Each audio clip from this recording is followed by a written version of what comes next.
Well, there's a minority position out there that holds that virtually none of the Hebrew Bible has any valid historical information in it, and that it was all composed at a later period to justify the existence of the beginnings of Jewish existence in Palestine. That's a minority position, but it's been very vocal, and one of the things that it does, as I said, is just to say that none of it, there's no history in the so-called historical books of the Hebrew Bible.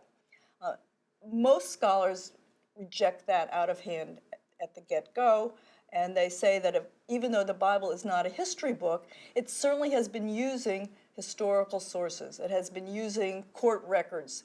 It has been using family traditions, recollections, and from that creating this very dynamic narrative that's got some elaborations, folk tales, but also has some valid historical information. The discovery of this one particular artifact called the Tel Dan Inscription, because it comes from a site in northern Israel called Tel Dan, has, I think, made inroads into the so-called minimalist position, which would negate any historicity for any parts of those so-called historical books.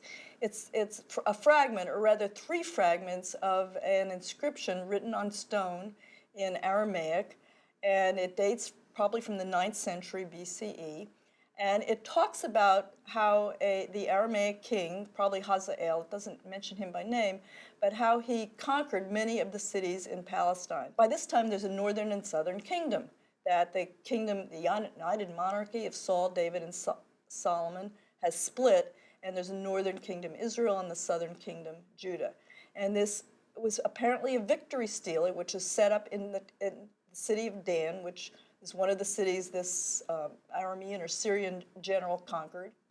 And he says that he conquered the Yotam and Azariah, and these are the 2 kings, about which the Bible writes. So that's in and of itself indicates that the stories of those 2 kings are not totally fictitious. There were 2 kings by that name. And in mentioning Azariah, it says that he's from the house of David, that he's a Davidite, that's his lineage. Even though it's a couple hundred years after David would have ruled, there is the understanding that the dynasty of which he was part goes back that far. And it's the first extra-biblical mention of David in ancient Near Eastern literature. And it seems to call into question, it seems to, from my viewpoint, it certainly does, call into question the notion that David is a completely fictional character.